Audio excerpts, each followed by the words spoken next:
नमस्कार दोस्तों, स्वागत है आपका एक बार फिर से एम लक्ष्मीकांत में। हम पढ़ रहे हैं मुख्यमंत्री चीफ मिनिस्टर 31th चैप्टर। संविधान द्वारा सरकार की संसदीय व्यवस्था में राज्यपाल जो है राज्य का संवैधानिक प्रमुख होता है। संविधान द्वारा सरकार की संसदीय व्यवस्था में राज्यपाल क्या होता है? राज्य का संवैधानिक प्रमुख होता है, जैसा कि हमने पिछले अध्याय में पढ़ा।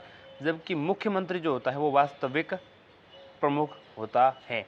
संवैधानिक प्रमुख जैसा कि केंद्र स्तर पर राष्ट्रपति होते हैं और प्रधानमंत्री वास्तविक प्रमुख होते हैं, इसी तरह से राज्य में जो हैं संवैधानिक प्रमुख राज्यपाल, मुख्यमंत्री वास्तविक प्रमुख होते हैं। दूसरे शब्दों में राज्यपाल राज्य का मुखिया होता है, जबकि मुख्यमंत्री सरकार का मुखिया होता है। इस तरह राज्य में मुख्यमंत्री की स्थिति ठीक उसी तरह है जिस तरह केंद्र में प्रधानमंत्री की है। अब देखते हैं मुख्यमंत्री की नियुक्ति।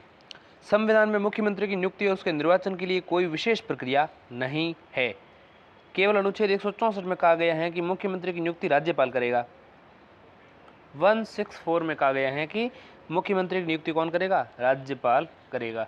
इसका तात्पर्य ये नहीं है कि राज्यपाल किसी भी व्यक्ति को मुख्यमंत्री के लिए नियुक्त करने के लिए स्वतंत्र हैं। संसदीय व्यवस्था में राज्यपाल राज्य विधानसभा में बहुमत प्राप्त दल के नेता को ही मुख्यमंत्री नियुक्त करता है, लेकिन यदि किसी दल को स्पष्ट बहुमत प्राप्त न हो तो राज्यपाल मुख्यमंत्री की नियुक्ति में अपने विवेकाधिकार का इस्तेमाल कर सकता है।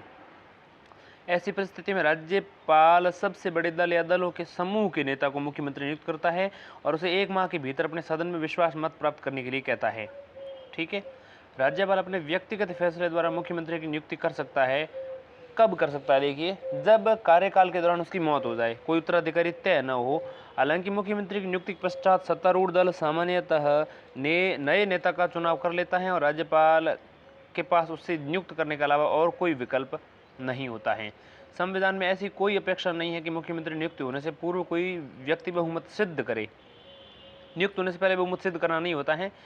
नियुक्त होने के पश्चात 1 माह के भीतर सिद्ध करने का यहाँ पर बात कही गई है। तो 1 माह के भीतर सिद्ध करने का यह क्या अर्थ है और ये प्रावधान जो है कब से हैं मैं आपको बता देता हूँ। देखिए,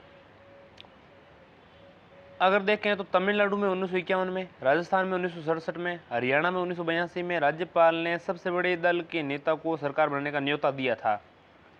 ठीक, दूसरी ओर पंजाब में 1967 में, पश्चिम बंगाल में 1970 में और महाराष्ट्र में 1978 में राज्यपाल ने गठबंधन के नेता को सरकार बनने का न्योता दिया था। तो इस तरह से सदन के सबसे बड़ा नेता जो होते हैं उन्हें मुख्यमंत्री बनने का न्योता जो राज्यपाल है वो देता है। संविधान में ऐसी कोई अपेक्षा नहीं है कि मुख्यमंत्री नियुक्त होने से पूर्व कोई बहुमत व्यक्ति सिद्ध करे और राज्यपाल पहले उसे बतौर मुख्यमंत्री नियुक्त कर सकता है, फिर उसे एक समय के भीतर बहुमत सिद्ध करने को कहता है। ऐसा बहुत से मामलों में हो चुका है, जैसा कि मैंने आपको बताया। एक ऐसे व्यक्ति को जो राज्य विधानमंडल का सदस्य नहीं भी हो, 6 माह के लिए मुख्यमंत्री नियुक्त किया जा सकता है। इस समय के दौरान उसे राज्य विधानमंडल के लिए निर्वाचित होना पड़ेगा। ऐसा ना होने पर उसका मुख्यमंत्री पद समाप्त हो जाएगा। ठीक है, यानी कि उसे राज्य विधानमंडल के लिए सदस्य बनना पड़ेगा। ठीक है, अब देखिए, जम्मू कश्मीर के राज्यपाल जो हैं जगमोहन ने GM शाह को मुख्यमंत्री नियुक्त किया था और उन्हें सदन में अपना बहुमत साबित करने के लिए कहा था। और इसी तरह आंध्र प्रदेश के राज्यपाल रामलाल ने भास्कर राव को मुख्यमंत्री नियुक्त किया और उन्हें सदन में बहुमत सिद्ध करने के लिए 1 महीने का समय दिया। हालांकि वो बहुमत साबित करने में नाकामयाब रहे और फिर जो आंध्र प्रदेश के राज्यपाल हैं रामलाल, उनके द्वारा जो नियुक्त किए गए थे भास्कर राव, वो फिर मुख्यमंत्री नहीं बन पाए क्योंकि वो बहुमत साबित नहीं कर पाए। और अगर देखें तो बंशीलाल और SB चौहान को क्रमशः हरियाणा और महाराष्ट्र का मुख्यमंत्री नियुक्त किया गया। हालांकि वे राज्य विधानमंडल के सदस्य नहीं थे, किंतु बाद में वे निर्वाचित हो गए। तो बाद वाले पहले मुख्यमंत्री निर्वाचित करते और बाद में वो विधानमंडल का सदस्य बने, ऐसे भी स्थितियाँ मेरे सामने आ चुकी हैं और मैंने उदाहरण बताया, जैसा कि बंशीलाल हरियाणा के मुख्यमंत्री और SB चौहान जो है महाराष्ट्र के मुख्यमंत्री नियुक्त किए गए और बाद में उन्होंने विधानमंडल की सदस्यता ली। अब देखें, और इसमें स्थिति इस तरह से बनने की स्थिति अगर आती है तो ध्यान दीजिएगा।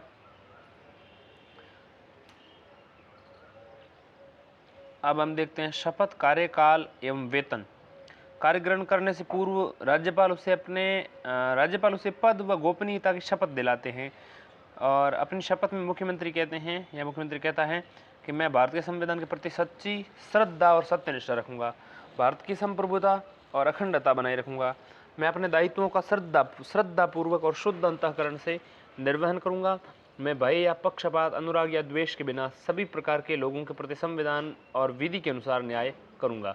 अपनी शपथ में मुख्यमंत्री वचन देता है कि जो विषय राज्य के मंत्री के रूप में मेरे विचार में लाया जाएगा अथवा मुझे ज्ञात होगा, उसे किसी व्यक्ति या व्यक्तियों को तब के सिवाय ऐसे मुख्यमंत्री के रूप में अपने कर्तव्यों को सम्यक निर्वहन के लिए ऐसा करना अपेक्षित हो, मैं प्रत्यक्ष या अप्रत्यक्ष रूप से संसूचित या प्रकट नहीं करूंगा।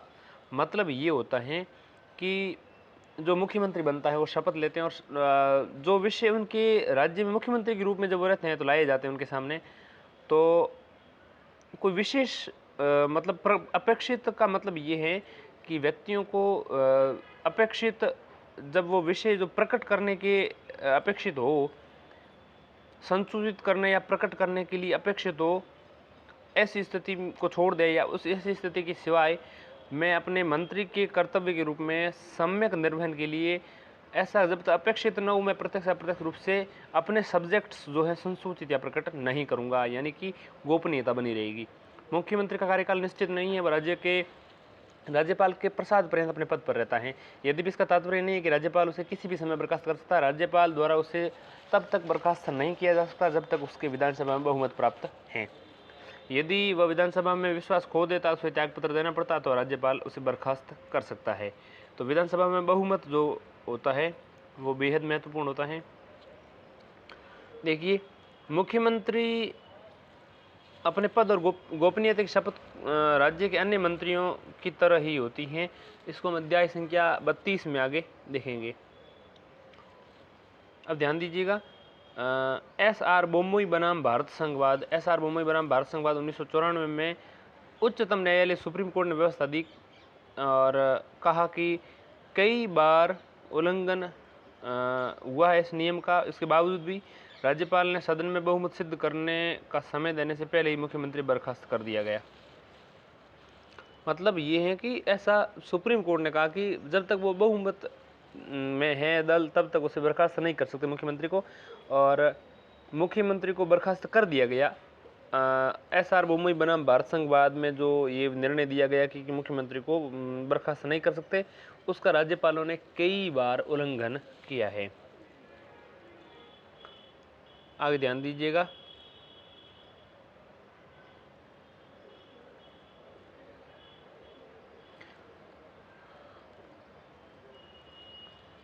मुख्यमंत्री के वेतन एवं भत्तों का निर्धारण राज्य विधानमंडल द्वारा किया जाता है। राज्य विधानमंडल के प्रत्येक सदस्य को मिलने वाले वेतन भत्तों सहित उसे व्यय विषयक भत्ते, निःशुल्क आवास, यात्रा भत्ता, चिकित्सा सुविधा आदि भी मिलती हैं। मुख्यमंत्री के कार्य एवं शक्तियाँ। मुख्यमंत्री के कार्य एवं शक्तियों का विवेचन हम निम्नलिखित बिंदु के आधार पर कर सकते हैं। पहला, मंत्रिपरिषद के संदर्भ में मुख्यमंत्री राज्य परिषद के मुखिया के रूप में निम्न शक्तियों का प्रयोग करता है। राज्यपाल उन्हीं लोगों को मंत्री नियुक्त करता है जिनकी सिफारिश मुख्यमंत्री ने की हो। ठीक है, राज्यपाल क्या करता है, उन्हें मंत्री बनाता है जिनकी सिफारिश मुख्यमंत्री करते हैं। इसके अलावा वो मंत्रियों के विभागों का वितरण एवं फेरबदल करते हैं।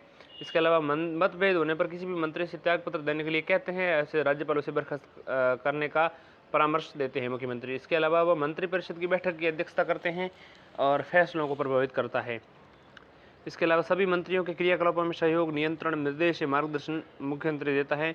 इसके अलावा मुख्यमंत्री अपने कार्यों से त्यागपत्र देकर वह पूरी मंत्रिपरिषद को समाप्त कर सकता है। चूंकि मुख्यमंत्री मंत्रिपरिषद का मुख्य होता है, उसके इस्तीफे या मौत के कारण मंत्रिपरिषद अपने आप ही विघटित हो जाती है। दूसरी ओर यदि किसी पद का रिक्त हो जाता है तो मुख्यमंत्री उसे भर या नहीं भी भर सकता है।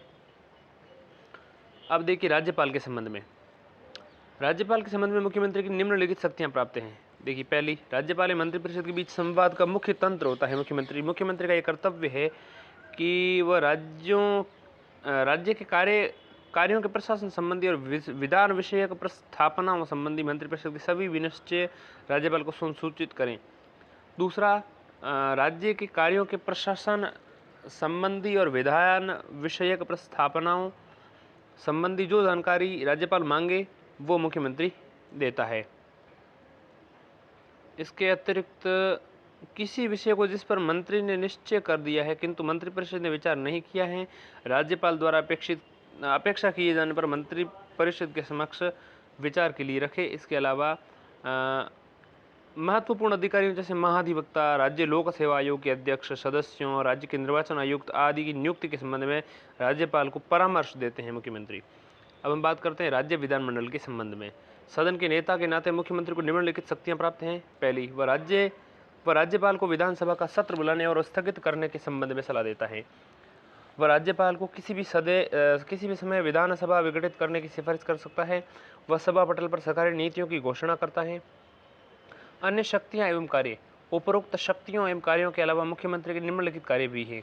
वह राज्य योजना बोर्ड का अध्यक्ष होता है। वह संबंधित क्षेत्रीय परिषद के क्रमवार उपाध्यक्ष के रूप में कार्य करता है। एक समय में इसका कार्यकाल 1 वर्ष का होता है। वह अंतरराज्यीय परिषद एवं नीति आयोग की गवर्निंग काउंसिल का सदस्य होता है। इन दोनों परिषदों की अध्यक्षता प्रधानमंत्री द्वारा की जाती है। वह राज्य सरकार का मुख्य प्रवक्ता होता है। आपातकाल के दौरान राजनीतिक स्तर पर मुख्य प्रबंधक होता है। राज्य का नेता होने के नाते वह जनता के विभिन्न वर्गों से मिलता है, उनसे काफ़ी उनकी समस्याओं आदि के संबंध में उनसे ज्ञापन प्राप्त करता है। इसके अलावा सेवाओं का राजनीतिक प्रमुख होता है वो। इस तरह वह राज्य के प्रशासन में बहुत महत्वपूर्ण अहम भूमिका निभाता है।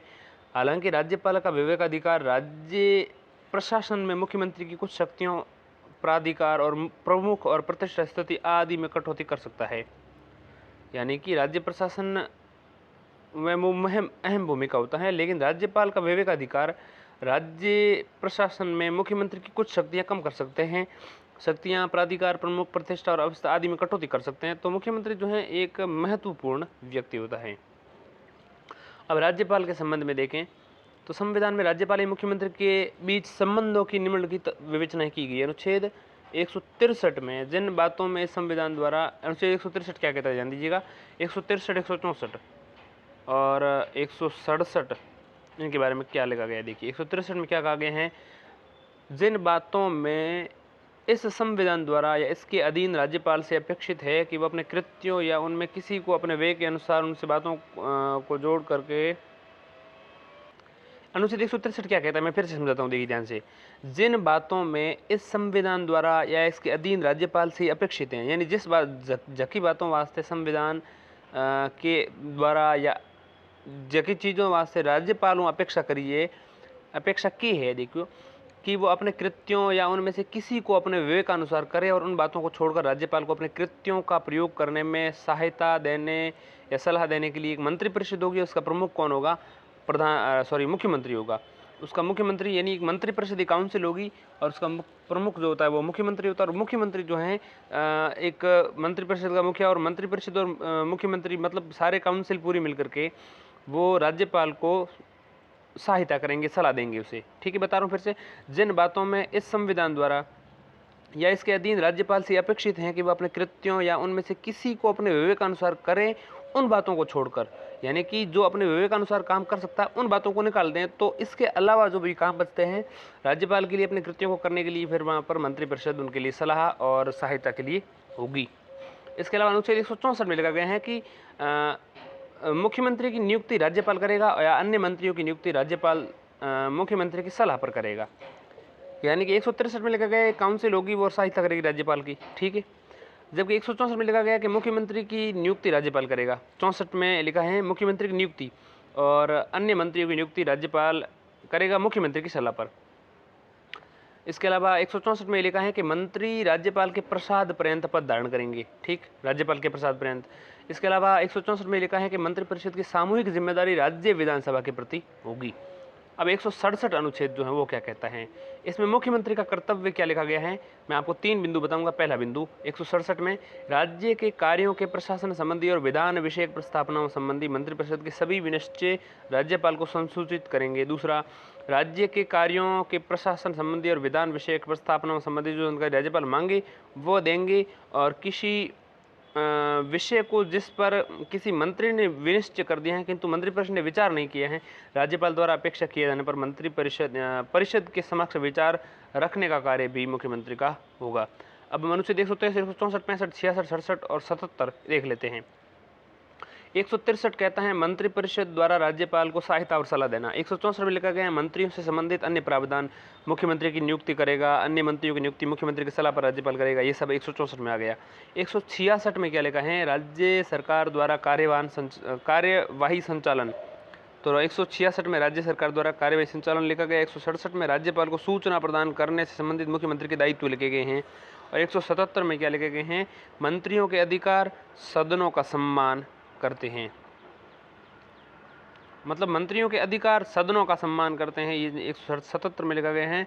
इसके पश्चात हम पढ़ेंगे राज्य मंत्रिपरिषद यानी स्टेट काउंसिल ऑफ मिनिस्टर्स, और ये हम पढ़ेंगे अगले सेशन में।